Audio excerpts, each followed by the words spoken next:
어제 잠깐 TV를 보는데 LA에서 일어나는 상황을 잠깐 볼 수 있었어요.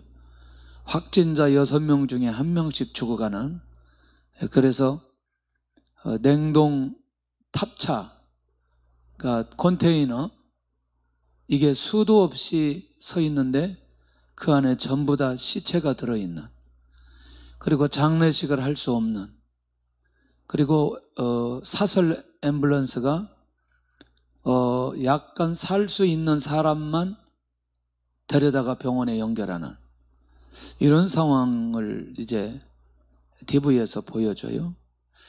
야, 이게 쉽지 않다. 정말 우리 안에서 전체적으로 전 세계적으로 이 부분들이 빨리 이게 끝나야 됩니다. 정말 하나님 앞에서 그렇게 우리가 기도하면서 나가야 될 필요 있고, 그리고 그래도 천만다행이다, 이 정도 선에서 가고 있는 게 천만다행이다, 그런 생각이 들어요. 그래서 우리가 이것 때문에 환경적으로 또는 육체적으로 또는 마음적으로 재정적으로 어려운 건 사실이지만 이게 죽고 사는 문제까지 연결되어 있기 때문에 우리가 잘 극복하고 또 이 가운데 영적으로 우리가 승리할 수 있기를 원합니다. 그럼에도 불구하고 24시간 교회에서나 가정에서 릴레이 기도 함께하고 또 아침 저녁으로 예배를 드리면서 영적인 상태를 유지해 가면서 은혜의 삶으로 가고 있는 성도들, 주의 은혜가 있기를 바라고요. 반드시 언젠가는 상황은 끝나게 되어져 있습니다. 사실은 이제 마가복음을 끝나고 좀 기도하면서 이 다음 강해를 해야 될 내용이 어딜까, 그렇게 계속 이렇게 기도하다가 마음속에, 그러면 사복음서가 끝났으면 이어지는 사도행전으로 가는 것이 맞지 않겠나. 그래서 자연스럽게 그렇게 연결해 주셨습니다. 사실은 이 사복음서가 끝나야 사도행전이 열려지기 때문에 그래도 우리가 마가복음 또는 누가복음, 현재 지금 요한복음 우리가 큐티를 하고 있고, 그래서 어쩌면 이 사복음서에 대한 기본적인 마음이나 이해함이나 그리고 적용하는 부분이나 믿음이나 이것들이 어느 정도 우리 안에서 축적되었다고 생각을 하고, 이제 우리가 사도행전으로 좀 들어가 보면서 그러면 이 복음이 어떻게 확장되어지고 어떤 사람들을 통해서 이 일이 진행되고 그리고 어떤 사람들에게 어떤 공동체에 역사하시고 또 어떤 사람들에게 기적을 베풀어 주시는지를 우리가 살펴볼 필요가 있다는 것이죠. 외국인들이 한국인들을 이해하기 위해서 몇 가지 랭킹으로 집어넣은 게 있어요. 순위로 우리나라가 세계적으로 가장 잘하는 것들이 한 20가지 정도 되는데 그 20가지 정도 중에 한국인들에게 있어서 뛰어난, 아주 뛰어난, 다른 민족하고 뛰어난 것 중에 한 가지가 뭐냐면 자녀교육입니다. 이 자녀교육은 사실은 부모님들의 최대의 관심입니다. 어느 정도까지 불사하느냐, 기러기 엄마, 기러기 아빠가 될지언정 자녀들 양육하는데 소홀히 하지 않겠다, 뭐 이런 정도로 자녀교육에 대한 관심이 매우 많이 있는 것을 보게 됩니다. 그러면 이제 이건 제가 이제 얘기하는 거죠. 자녀교육에 관하여 어느 정도인가 봤더니 자기 자신의 전부를 드리는 거예요. 그러니까 내가 그렇게 다 들여서라도 자녀를 교육할 수만 있다면 어떤 상황이든지 교육하겠다는 의지에 본인이 공부를 안 해서 본인이 더 이상 내가 학교 가기 싫어서 아는 거는 할 수 없지만 본인이 노력하면 웬만하면 거의 다 보낸다. 물론 거기에 진짜 피치 못할 어려운 상황이 있어서 보내지 못하는 것도 있지만 대부분의 부모님들의 마음은 거의 전부를 들여서라도 그 자녀를 가르치고 싶은 마음이 부모님에게 있다. 저는 이게 좋은 마음이라고 생각을 해요. 잘못된 마음이나 문제가 있다, 그런 게 아니고 결국 이것들이 사실은 세계 10위 안에 들어가는 이 경제 대국이라고 좀 말하면 좀 그렇고 그런 나라 안에 순위에 들어가지 않겠나 그런 생각이 들어요. 왜 이제 제가 이 처음에 시작할 때 이 부모님들이 가장 관심 있는 게 교육이라고 하는 걸 얘기할 수밖에 없는지, 사실은 누가를 얘기하고 싶어서 이 관심 얘기를 꺼냈던 겁니다. 이 누가 사도행전은 이제 전체는 이제 내용이 굉장히 방대하니까 오늘은 좀 배경 얘기를 좀 이렇게 하면서 우리가 좀 은혜의 자리로 좀 들어가고 싶은데, 누가 기록했느냐? 누가라는 사람이 기록했어요.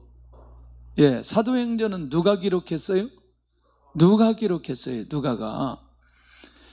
그런데 조금 누가에 대해서 알 필요가 있어야 돼요. 누가가 누굴까? 예수님의 제자 누갈까? 대부분 잘 모르면 예수님의 제자 누가라고 생각하고 그렇게 말하기도 하거든요. 그런데 예수님의 제자가 아니에요, 이 누가는. 사실 또 이 누가는 의사였거든요. 그리고 이방인이었는데 이제 이게 이런 연도수가 사실은 정확하지는 않거든요. AD 48년에서 한 50년 가까이 그가 복음을 받지 않았냐, 이건 별로 중요한 건 아니었어요. 그러나 중요한 건 이방인이었던 사람이 복음을 받고 결국 복음의 증인이 되는데, 나중에는요 누구와 함께 하느냐면, 이제 오늘 이제 이 누가를 정리를 하면서 바울과 2차 선교여행을 함께 다녔던 사람이거든요. 그런데 중요한 게 있어요. 뭐가 중요한 거냐? 특별히 디모데에게는 믿음의 아들이라고 말합니다. 누가? 바울이 누구에게? 디모데에게. 그런데 이 누가라는 사람이 그렇게 바울과 함께 다녔음에도 불구하고 이 누가를 아들이라고 표현하지 않아요. 그래서 성경학자들이 뭐라고 말하냐면, 이 바울이 생각할 때 누가는 매우 존경하는 존경의 대상이다. 조금 더 표현을 한다면 이런 거죠. 그냥 어떤 믿음의 아들이나 이런 사람이 아니라 자기가 하나님의 일을 하는데 동력자로 생각할 수 있을 정도의 사람이 누구였냐? 누가라고 생각한단 말이죠. 자, 그러면 이제 요렇게 정리를 해보면, 우선은 이 누가가 이방인이었던 사람이 복음을 받고 그리스도의 증인이 되었고, 그리고 나중에 누구와 함께 다녔다? 바울과 함께 다니면서 실제로 일어났던 기가 막힌 사도행전의 역사를 기록했습니다. 그런데 아까 말씀드렸죠. 초창기에 예수님의 공생의 사역을 시작할 때에 초창기에 이 사역에 합류했다, 합류하지 않았다? 합류하지 않았다. 그런데 여러분들, 누가복음을 보면 어때요? 누가복음의 내용이 매우 자세하게 그리고 쉽게 기록되어진 것을 알 수 있어요. 대답을 해야 돼요. 그러니까 쉽게 기록되어졌다는 말을 여러분들이 긍정을 못하면 누가복음 제대로 안 봤다는 거거든요. 마태복음보다 훨씬 더 누가복음을 읽으면 읽기에 문체가 굉장히 편안하고 쉽게 느껴지게 되어져 있어요. 그러니까 이 말이에요. 무슨 말이냐면, 이거는 당연히 누구를 통해서 들었겠어요? 제자들, 예수님의 사역을 목격한 사람들을 통해서 예수님의 사역, 공생의 사역의 얘기를 이 누가가 다 들었어요. 이 말이 굉장히 중요하거든요. 이게 얼마나 중요한지 이제 그 다음 단계로 가는데, 이게 뭐냐면, 자기가 그 마태 또는 마가 또는 요한, 이런 사람들이 기록했던 그 내용에 비해서 쉽게 이해할 수 있었던 결정적인 이유는, 이방인이었다가 예수님을 믿고 하나님 앞에서 그리스도의 증인이 되었어요. 그러니까 그것을 자기의 언어로 풀어냈어요. 할렐루야. 자기 언어로 풀어냈어요. 그게 쉬워요, 어려워요? 아니, 아까 내가 쉽다고 얘기하니까 쉬워요, 어려워요? 쉽다니까. 그래서 여러분들 지금요, 앞으로 여러분들 남자들보다 여자들이 훨씬 더 인물들이 많이 나올 수 있어요. 왜 그러냐면 여자들이 쓰는 언어는 매우 보편적이고 그 언어들은요 매우 감성적이고 사람들의 마음을 헤아리는 언어들이에요. 대부분 언어들이. 남자들이 쓰는 언어는 대부분 권위적이에요. 맞아요, 안 맞아요? 그러니까 이게 목회자도 역시 마찬가지예요. 요즘에 보니까 남자들 목회자들은요 계속해서 언어들이 굳어 있어요. 쓰는 언어들이. 그런데 여자들이 쓰는 언어는 매우 평상적인 보편적인 언어이기 때문에 듣기가 쉽다, 어렵다? 매우 쉽다. 그런데 이제 이걸 좀 이해하고 나면 굉장히 놀라운 비밀들이 있는데, 우선 이제 이거를 좀 한번 살펴봐야 돼요. 특별히 누가는 누가복음도 기록했지만 사도행전도 기록한 사람이에요. 그러니까 결국 뭐냐면 곳곳마다 그냥 이 누가는 아까 누가복음에 기록한 그것을 들은 대로 기록한 것도 그런 정도 기록했는데, 사도행전은 뭐냐면 직접 그 현장에 사도 바울과 함께하면서 그 생생하게 역사해 주셨던 그 내용들을 그대로 기록해 놓았어요. 예를 들어서 바울이 아시아로 가려고 그렇게 준비하고 있을 때 환상을 보고 마게도냐로 떠날 때 그때 그 같이 보고 같이 움직였어요. 이게 굉장히 중요하죠, 이런 부분들. 여러분들, 그러니까 사실은 누구의 마음을 그대로 이해할 수 있어요? 바울의 마음, 그리고 성령께서 어떻게 이 사도들의 발걸음을 인도해 주는지에 대해서 아주 생생하게 이 누가가 경험할 수 있었단 말이죠. 그러니까 또 그렇게 하다가 3차 선교 여행에 또 합류하면서 결국 나중에 가는 것을 보면 어디까지 가게 되느냐 봤더니 로마까지 함께 한다는 거예요.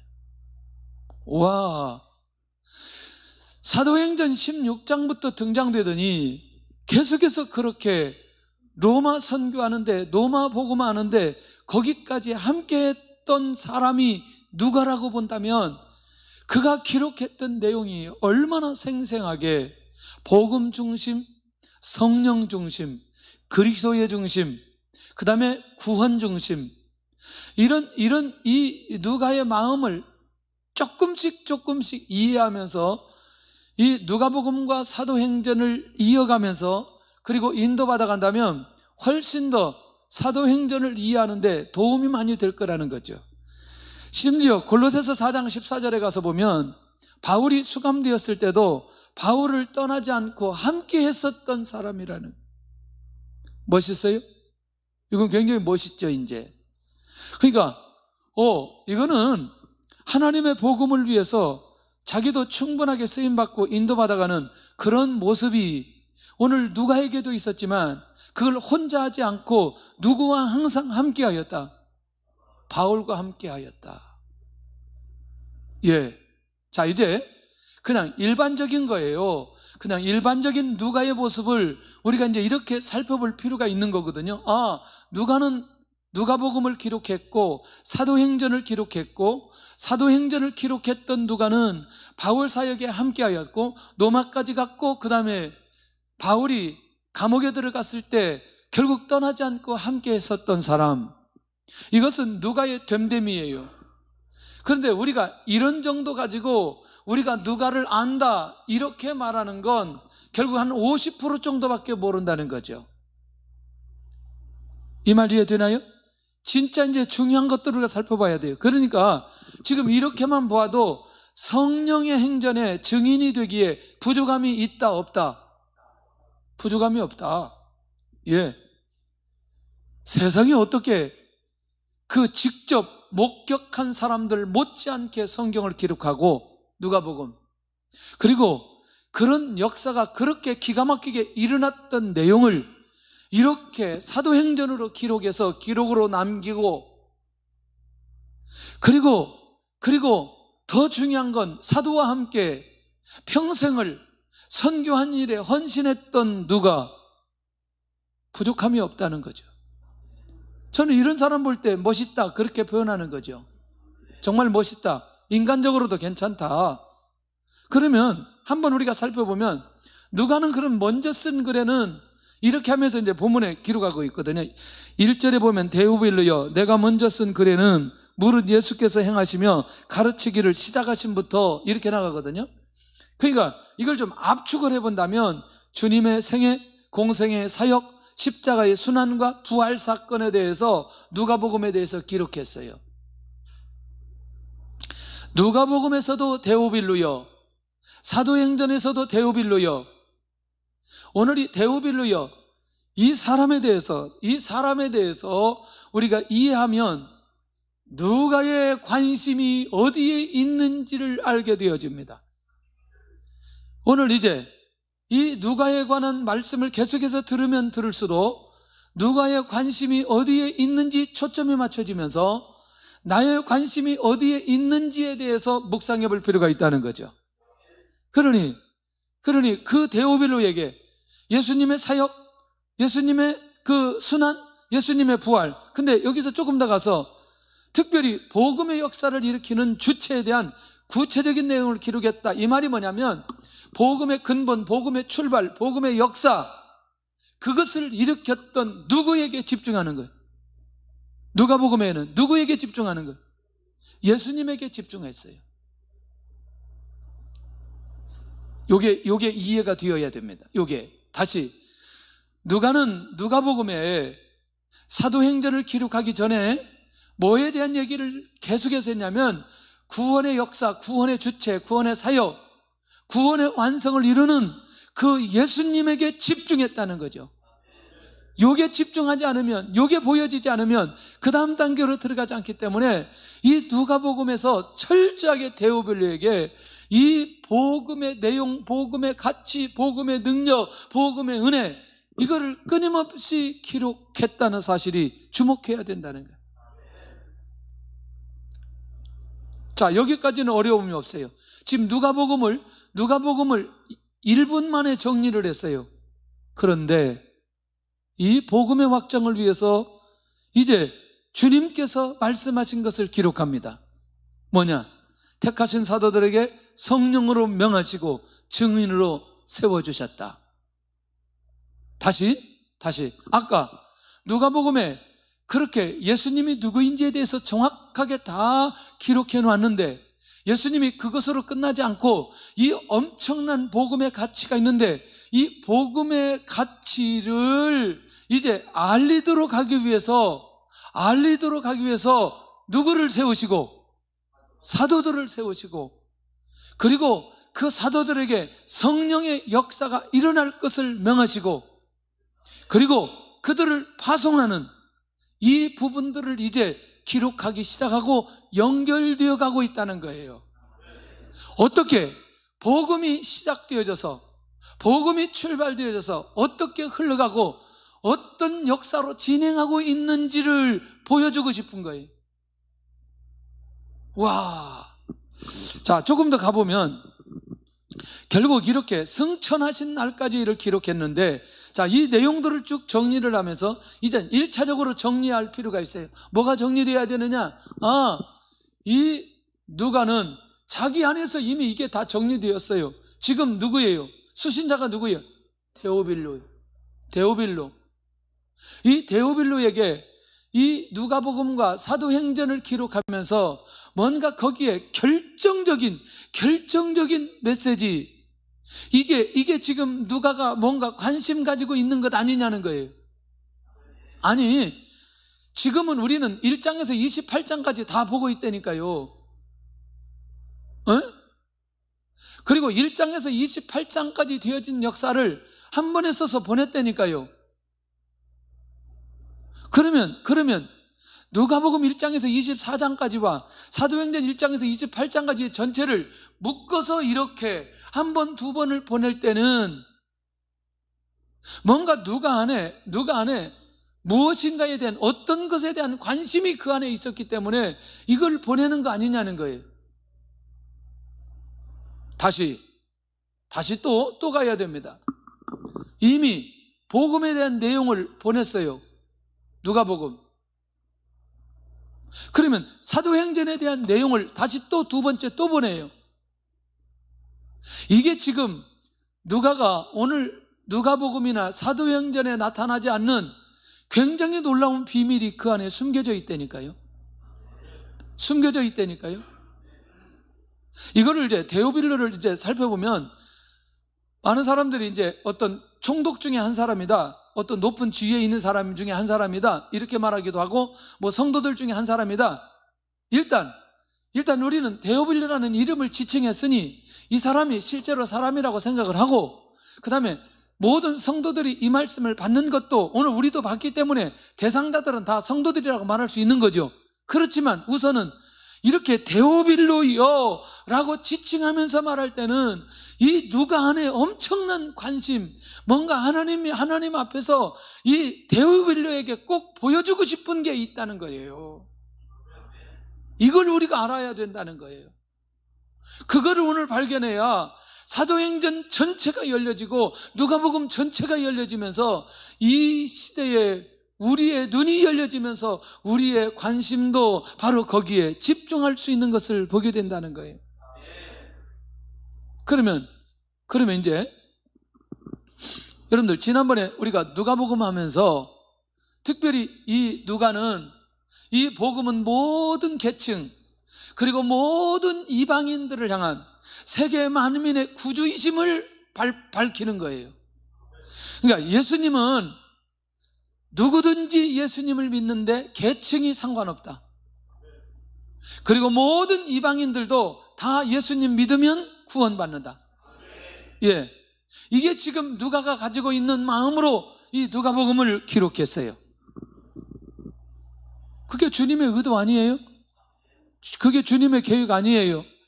그러니까 누가는 모든 이방인들이 구원에 이르도록 하는 것이 목적인 거예요. 이제 하나 나왔어요. 하나. 모든 이방인들이 무엇에 이르도록, 구원에 이르도록 하는 게 목적인 거예요. 그런데 왜 데오빌로예요? 그걸 오늘 발견해야 된다는 거죠. 왜 데오빌로예요? 그래서 여러분들, 우리가 이런 영적인 감각을 가지고 있으면 똑같이 살아가는데요, 똑같이 일을 하는데 효율적으로 일할 수 있고, 어떤 사람들은 아주 지극히 작은 공동체를 통해서 일하기도 하지만 하나님께서 어떤 사람이면 아주 큰 공동체를 허락해 주시면서 어떤 것을 맡기기도 하고 그런다는 거죠. 자, 이제 이 부분에 대해서 조금 더 이해하면서 가야 되는데, 그러면 누가복음을 기록한 누가의 비전은 뭐냐? 이제 또 하나 나왔어요. 아까 누가는 모든 민족이 예수님 믿고 구원받도록 하는, 이방인들도 하나님 앞에 돌아오도록 하기 위한 것이 누가의 관심이었어요. 그런데 이것이 어디에서부터 시작되기를 원하는 거예요? 여기 있잖아요. 지금 어디에서부터 시작되기를. 할렐루야. 노마네의 성도들의 믿음을 굳게 하고 믿지 않는 자들의 구원을 위해서 오늘 이 데오빌로에게 이 편지를 보내야 되는 목적과 이유와 당위성이 그 안에 있었던 거예요. 아니, 당시의 노마의 분위기는 다시 설명하지 않아도 모든 길은 노마로 통한다는 얘기는 결국 노마의 영향력, 노마의 지배력, 노마의 통치력, 그러니까 결국 로마 안에 있는 사람들이 깨어있어 복음을 받으면 이 복음은 당연히 모든 민족으로 이어질 것이라고 하는 그 생각이 누가에게 있는 거예요. 그러니까 어차피 모든 이방인들이 예수님 믿고 구원받아서 모두 다 천국 가야 되는 건 사실인데, 그러면 이것이 어떻게 효율적으로 복음이 확장되어야 되느냐? 이거는 예루살렘, 유대, 사마리아 땅끝인데 결국 지금 단계는 어디냐? 노마라는 거예요. 그러니 데오빌로에게 이 편지를 쓰면서 어떻게 이렇게 복음이 확 확장되어 가고 있는지를, 왜 사도 바울이 로마까지 가게 되어졌는지를 보여주는 거예요. 이 감각들이 우리 안에 열려졌으면 좋겠습니다. 이 감각들이. 여러분 똑같이 예수님 믿는데, 그래서 여러분들 어떠세요? 학원 모고마가 중요하다는 게, 왜냐하면 선생님이 예수님 믿고 구원받으면 학생들은 어떤 형태로 영향을 미치게 되어 있어요. 기업의 오너가 예수님을 믿으면 그 회사의 직원들은 자기도 모르게 예수님 믿게 되어져 있어요. 통치자가 예수님을 믿으면 그 함께하는 사람들이 예수님 믿게 되어져 있어요. 영향력이에요. 그 어쩔 수 없는 거죠. 나라가 좀 잘 사는 나라가 예수님 믿으면 또 그 복음의 파장이 일어날 수 있어요. 원리라니까요, 원리. 그러니까 누가는 노마가 잘 샀기 때문에 그런 게 아니고, 그 노마를 통해서 이 복음이 흘러가기를 원하는 마음이 누가에게 있는 거예요. 그러니까 이제 가장 궁극적 관심이 뭐예요? 이 누가에게 있어서 가장 중요한 관심이 뭐예요? 모든 민족이 구원받는 거예요. 모든 민족이 구원받는 건데, 지금 어디서부터 시작하자? 로마에서부터 시작하자. 이게 우리 안에서 정리되어져야 사도행전이 열려진다니까요. 사도행전이 열려진다니까요, 이게. 왜냐면 여러분들 계속 보세요.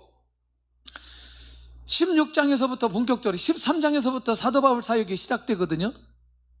11장에 안디옥 교회에서 사역이 시작되고, 그리고 13장에서 안디옥 교회에서 선교사로 파송을 받고, 그 다음에 계속 가다가 16장에서 빌립보, 데살로니가, 베레아, 아덴, 그 다음에 고린도, 에베소, 예루살렘, 그 다음에 로마예요.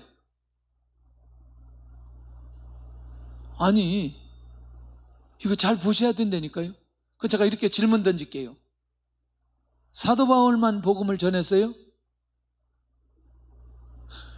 아니, 예수님의 제자들 복음 전했어요, 안 전했어요?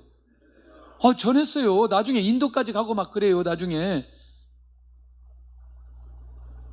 그런데 지금 성령의 역사와 흐름과 인도함은 사도행전의 역사와 이 누가가 방향을 잡은 건 어떻게 방향을 잡아요? 아까 얘기했잖아요. 빌립보, 베레아, 아덴, 그 다음에 에베소, 고린도, 예루살렘, 그리고 어디? 로마. 이 감각이 우리 안에 열려져야 된다니까요.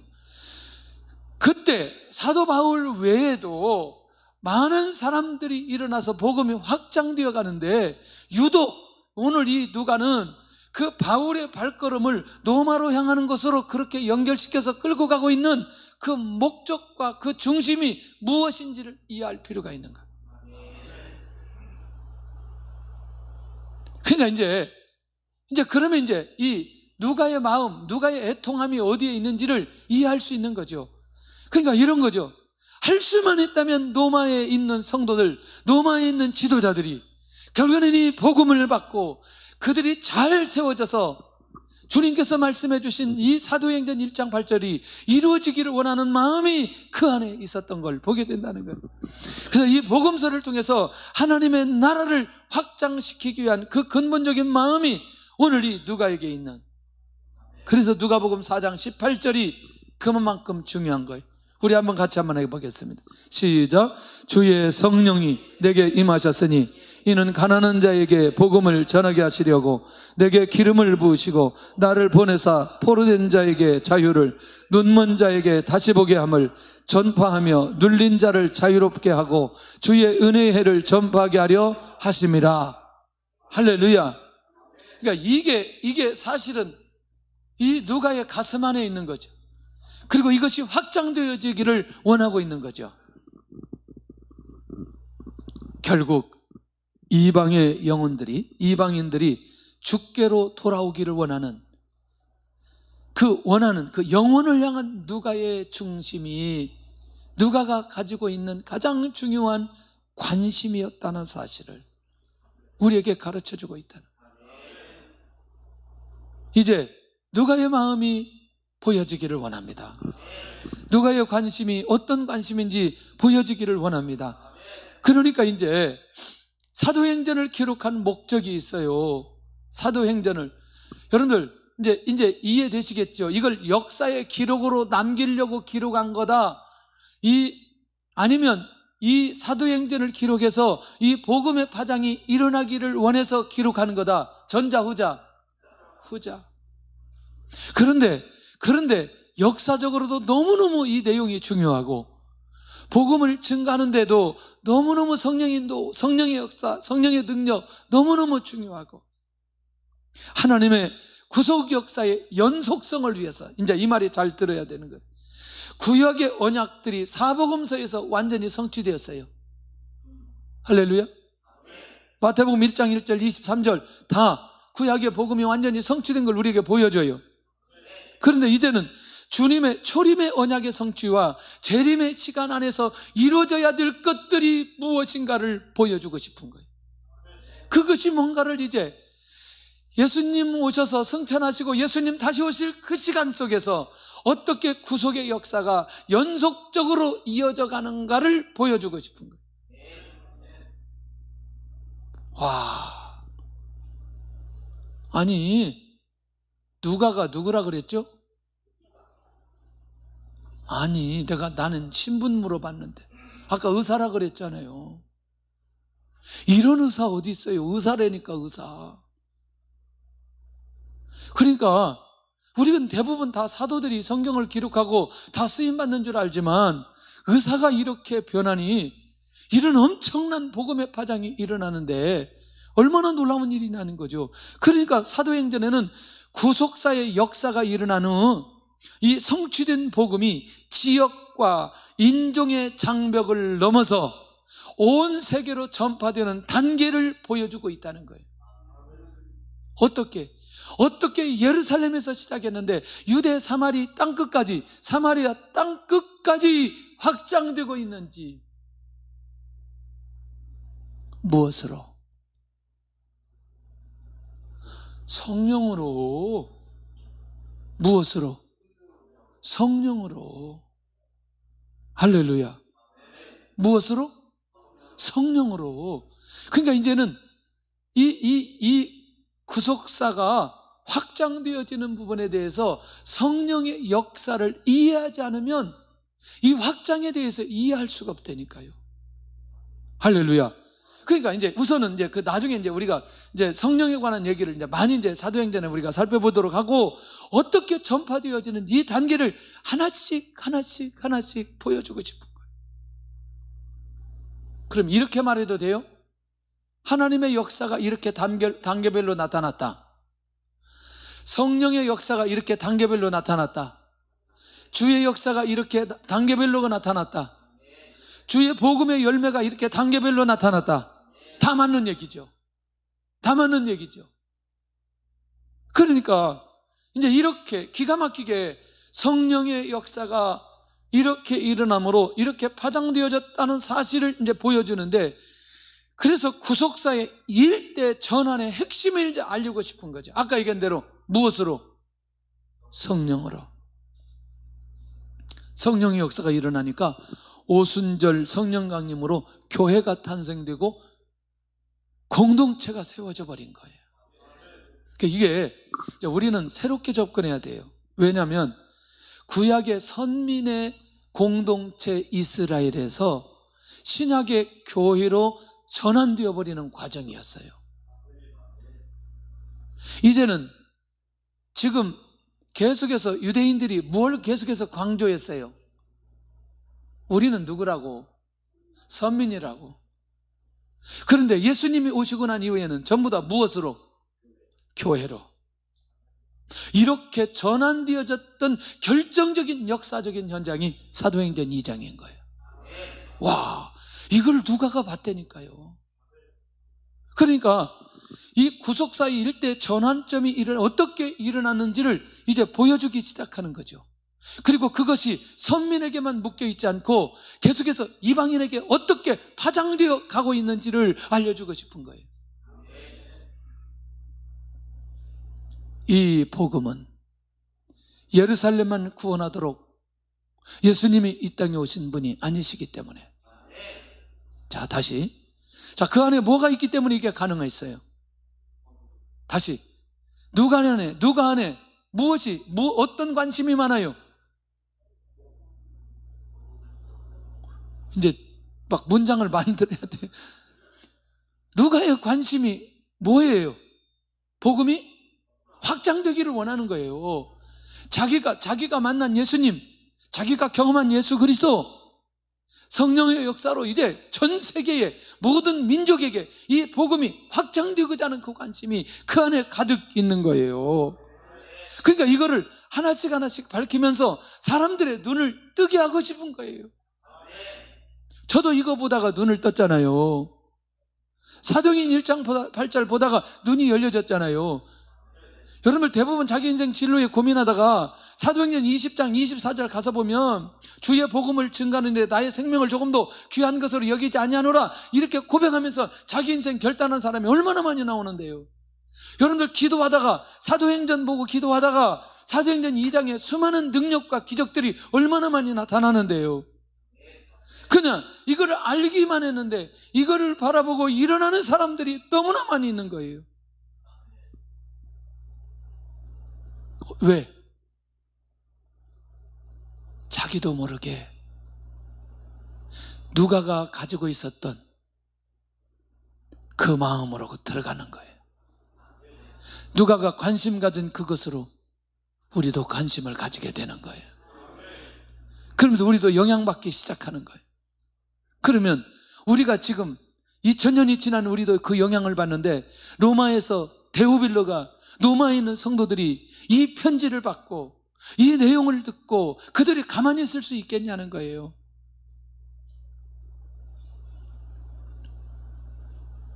저는 이 누가를 보면서 기록으로 남긴다는 게 얼마나 중요한지, 그리고 복음 편지를 쓴다는 게 얼마나 귀한 일인지, 지금의 모든 구속사역의 배경에는 성령의 역사로만, 다시 말하면 구약 시대에는 성부 하나님께서, 신약 시대는 성자 예수 그리스도께서, 결국 오순절 이후에는 성령 하나님이 주도자가 되신다는 사실을 밝히고 있는 거죠. 그러니까 지금 주님이 계시지 않아도, 제가 지금이라고 말할 때는 사도행전을 기록할 때 지금 주님이 계시지 않아도 누가 주도하시니? 성령께서 주도하시니 구속사역이 중단 없이 진행되고 있다는 사실을 밝히는 거죠. 이 복음이 이방인의 구원으로 이어지는 것은 오직 무엇으로만 가능하다? 성령으로만 가능하다는 거예요. 자, 이걸 이제 누가가 이제 밝히는 거죠. 그러니까 나중에 이제 왜 첫째 시간에 이걸 계속 관심에 관한 얘기를 하냐면, 나중에 뭘로 치게 되냐면, 여러분들 사도행전 2장에 뚜껑 열자마자 뭐예요? 무슨 내용이 나와요? 예수님의 제자들이 합심해서 기도했는데 성령이 말하게 하심을 따라 말하기를 시작하니라 방언의 은사가 임했어요. 방언의 은사가 임했다니까 3장에 갔더니 안진병이 일어났어요. 4장에 갔더니 기도했더니 옥터가 움직였어요. 터가 움직이고 막 난리 난 거죠. 5장에 갔더니 아나니아 삽비라 죽어버렸어요. 와. 자, 다시 눈이 열려야 되는데 무슨 눈이 열려야 되느냐? 우리는요, 베드로의 능력만 생각하는 거예요.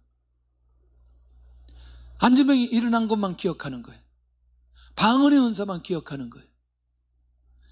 누가는 방언의 은사를 더 드러내기, 방언의 은사만 드러내기 위하고, 그 다음에 사도행전 3장에 안진병이 일어난 것을 더 드러나고, 이런 게 아니라는 거예요. 복음이 확장되어지는 이 구속사가 일어나는 역사의 현장에는 이게 다 일어나게 되어져 있다는 거예요.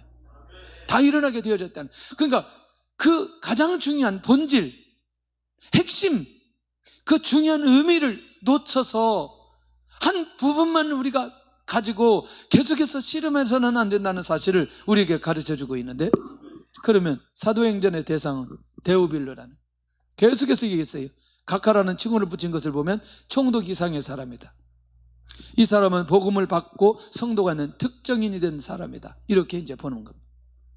자, 계속 얘기했어요. 그러면 이 데오빌로라는 사람에게 이 행전이 필요했는가? 사실 AD 60년대는 정치적으로는 로마가 다스리고 그리스 사상과 학문이 영향을 미치고 있었던 때예요. 당시 미신과 우상숭배에 결합된 음란한 종교들이 판을 치고 있는 이때에 많은 사람들이 주님 앞에 돌아오고, 그리고 돌아온 그들이 아까 얘기한 대로 이 노마를 통해서 영적으로 무너진 시대에 가장 빠른 복음의 확장을 위해서, 이게 핵심이었어요. 영적으로 무너진 시대에 가장 빠른 복음의 확장을 위해서 오늘 이 노마가 복음을 받고 모든 족속에게 복음의 통로가 되어야 하기 때문에 데오빌로에게 이 편지를 보내야만 하는 누가의 마음이었던 것을 놓치지 않아야 된다. 할렐루야. 한 사람의 가치관은 영적인 문화를 만들 수 있는 통로가 되기 때문에, 한 사람의 가치관이 변하면 영적인 문화를 만들 수 있어요. 이게 나는 너무나 중요하다고 생각해요. 그 데오빌로 한 사람의 가치관, 노마에 살고 있는 사람들의 한 사람들의 가치관, 이 가치관이 바뀌어지면 노마는 복음화됩니다. 노마가 복음화되는 뿐만 아니라 결국 온 나라가, 온 세계가 복음화될 수 있다고 믿었기 때문에 사도행전의 대상 데오빌로였다는 사실과 노마에 있는 성도들이었다는 사실을 우리는 기억해야 된다는 거죠. 혹시 로마서와 고린도전서의 차이점을 좀 아세요? 혹시 로마서와 갈라디아서의 차이점을 좀 아세요? 혹시 로마서와 에베소의 차이점을 좀 아세요? 놀라워요. 똑같이 교회를 세우는데, 똑같이 사람을 세우는데 로마서는 그냥 복음이에요. 그리고 마지막 16장에 가서 사람들의 이름이 기록되고 있어요. 이건 뭐냐면 로마에 있는 성도들이, 로마 교회가 이런 영적인 문화를 만들기를 원하는 바울의 마음이 그 안에 숨겨져 있는 걸 보게 됩니다. 얼마나 우리가 지금 현재 우리의 관심이 정말 쉽지 않은 상황 속에 있습니다. 자, 그건 제가 5번째 하면서 보고, 자, 누가의 한 영혼에 대한 관심이 상상을 초월하는 것임을 알 수가 있다.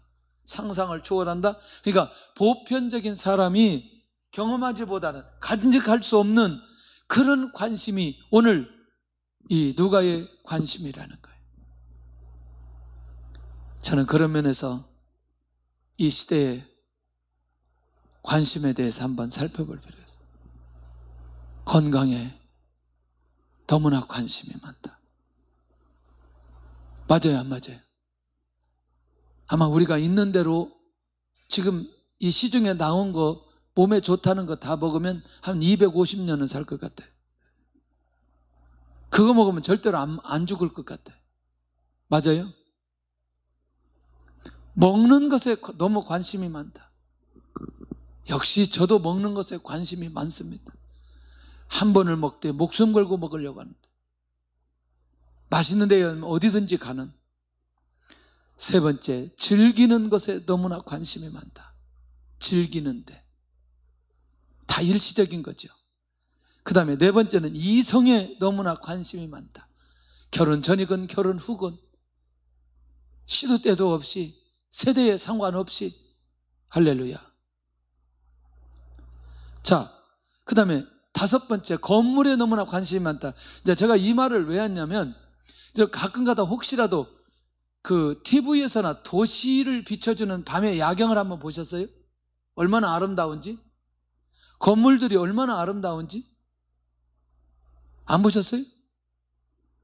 난 너무나 아름다워요. 저녁에 그런 야경을 막 건물들 이렇게, 어떻게 그 막 더 높이, 더 크게, 더 웅장하게, 더 아름답게 다른 사람들이 디자인하지 않은 그거 얼마나 요즘 잘 짓는지 몰라요. 와.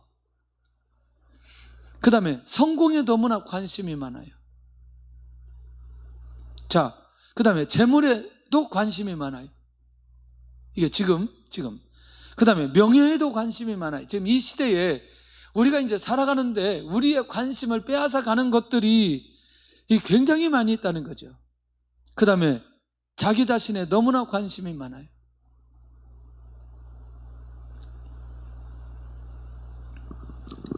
그렇다면 한 번쯤은 누가의 영성이 나의 영성이 되었으면, 누가의 관심이 나의 관심이 되었으면, 정말 오늘 이 말씀을 받으면서 하나님, 나의 관심이 어디에 있나요?